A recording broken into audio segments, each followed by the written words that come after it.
ಬೇಡ. ಕಡಲೆ ಹಿಟ್ಟಾದರೆ ಫಂಗಸ್ ಬೇಕಾಗುತ್ತೆ, ಕಡಲೆ ಹಿಟ್ಟು ಹಾಕಂಗಿಲ್ಲ. ಅದಕ್ಕೆ ಒಂದು ಕಲ್ಚರ್ ಕೊಡ್ತಾರೆ, 1 ಲೀಟರ್ 2 ಬಾಕ್ಸು. ಅದನ್ನು ಸ್ವಲ್ಪ ನೀರಲ್ಲಿ ಮಿಕ್ಸ್ ಮಾಡಿ ಆಕ್ಟಿವ್ ಮಾಡಿ ಅದರೊಳಗೆ ಹಾಕೋದು. ಒಂದು 50 ಡೇಸ್ ಬಿಡ್ಬೇಕು ಅದು. ಬೆಲ್ಲ ಬಿಟ್ಟು ಇವೆಲ್ಲ ಹಣ್ಣು ಇವೆಲ್ಲ ಹಾಕ್ತಾ ಇರ್ತೀವಿ. ಎಲೆಗಳು ಇದು ನಮ್ಮದು ಡ್ರಮ್ ಸ್ಟಿಕ್ ಎಲೆ, ನುಗ್ಗೆ ಎಲೆ, ನಮ್ಮದು ಹಣ್ಣುಗಳು, ವೇಸ್ಟ್ಗಳು, ತರಕಾರಿ ಎಲ್ಲ ಅದಕ್ಕೆ ಹಾಕ್ತಾ ಇರ್ತೀವಿ. ಎಲೆ ವೇಸ್ಟು ಹಾಕ್ಬೋದು, ಎಲ್ಲ ಎಲೆಗಳು ವೇಸ್ಟ್ ಎಲ್ಲ ಹಾಕ್ತಾ ಇರ್ತೀವಿ. 50 ದಿನ ಪರ್ಮೆಂಟ್ ಆಗಬೇಕು ಅದು. ಏನೇನು ಅಂತ ಹೇಳಿ ಇನ್ನೊಂದ್ಸರಿ. ಅದೇ 78 kg ಸಗಣಿ, ದೇಸಿ ಹಸುವಿನ ಸಗಣಿನೇ ಆಗಬೇಕು. ನಿಮ್ಗೆ ಒಳ್ಳೆ ಕ್ವಾಲಿಟಿ ಜೀವಾಮೃತ ಬರಬೇಕು ಅಂದರೆ ದೇಸಿ ಹಸುವಿನ ಸಗಣಿ ಗಂಜಾನೇ ಆಗಬೇಕು. 38 ಲೀಟ್ರ್ ಗಂಜಲ, 38 ಲೀಟ್ರ್ ಮಜ್ಜಿಗೆ, 38 ಲೀಟ್ರ್ ಅನ್ನ ತೊಳೆದ ನೀರು, ಅನ್ನ ರೈಸ್ ವಾಶ್ ಮಾಡ್ತೀವಲ್ಲ ಅದು, ಅಕ್ಕಿ ತೊಳೆದ ನೀರು. ಆಮೇಲೆ 30 ಇದು ಬೆಲ್ಲ 38 kg ಆಯಿತಾ, 38 kg ಬೆಲ್ಲ. ಆಮೇಲೆ ಒಂದು 2 ಲೀಟ್ರ್ ಕಲ್ಚರ್ ಕೊಡ್ತಾರೆ, ಮೈಕ್ರೋಬ್ಸ್, ಕಲ್ಟಿವಲ್ ಮೈಕ್ರೋಬ್ಸ್ ಸುರುಬೇರೆ ಕೊಡ್ತಾರೆ.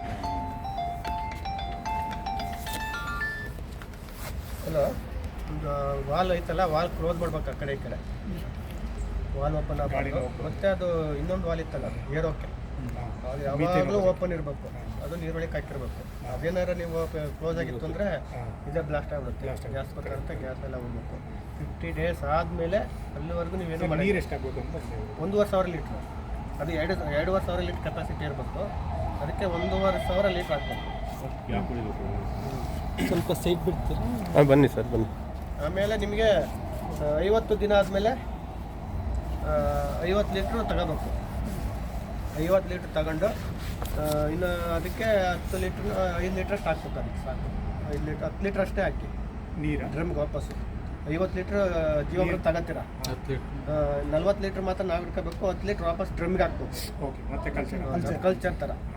ಅದಕ್ಕೆ ನೀವು 1.5 kg ಸಗಣಿ ಅಷ್ಟೇ, ಡೈಲಿ 1.5 kg ಸಗಣಿ, 1.5 kg ಗಂಜಲ, 1.5 kg ಅಷ್ಟು, 1 ಲೀಟ್ರ್ ಅಷ್ಟು ಮಜ್ಜಿಗೆ, 1 ಲೀಟ್ರ್ ಅಕ್ಕಿ ತೊಳೆದ ನೀರು ಎಲ್ಲನೂ ಒಂದು ಅಷ್ಟು ಹಾಕ್ಬೇಕು ಅಷ್ಟೇ. ಮತ್ತೆ ಅಷ್ಟೇ 50 ಲೀಟ್ರ್ ಹಾಕ್ಬೇಕು ಅಷ್ಟೇ. ಇಲ್ಲ 50 ಲೀಟ್ರ್ ತಗೋತೀರ, ಅದಕ್ಕೆ 50 ಲೀಟ್ರ್ ಹಾಕ್ತೀರಾ. ಡೈಲಿ ಹಂಗೆ ಡೈಲಿ ಬರ್ತಾ ಇರುತ್ತೆ. ಅದು ಮುಂದೆ ಅಲ್ಲಿ ಹಾಕೋದು, ಇಲ್ಲಿ ಮುಂದೆ ಇರೋದು ಬರ್ತಾ ಇರುತ್ತೆ. ಈಗ ಒಂದು ಕ್ವಶನ್ ಸರ್, ಈಗ ನಿಮ್ಮ ಅನಾಲಿಸಿಸ್ ಪ್ರಕಾರ ನೀವು ಟೆಸ್ಟ್ ಮಾಡ್ತಿರಲ್ವ, ಸುಧಾರಿತ ಜೀವಾಮೃತ, ಸುಭಾಷ್ ಪಾಳೇಕರ್ ಮತ್ತು ಜೀವಾಮೃತ, ಗೋಜಲ ಅಂತ ಇದೆ ಅಲ್ವಾ, ಅದು 3 ಮಾಡಿದಾಗ ಹೇಗಿದೆ ಸರ್ ಅದೆಲ್ಲ ವ್ಯಾಲ್ಯೂಸ್ ಎಲ್ಲ?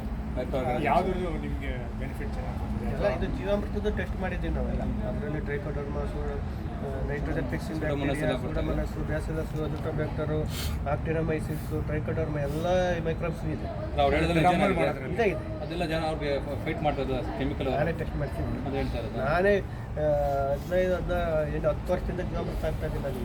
ನಾನು ಇನ್ನೂ KVKಗಳಲ್ಲಿ ಯೂನಿವರ್ಸಿಟಿಗಳಲ್ಲಿ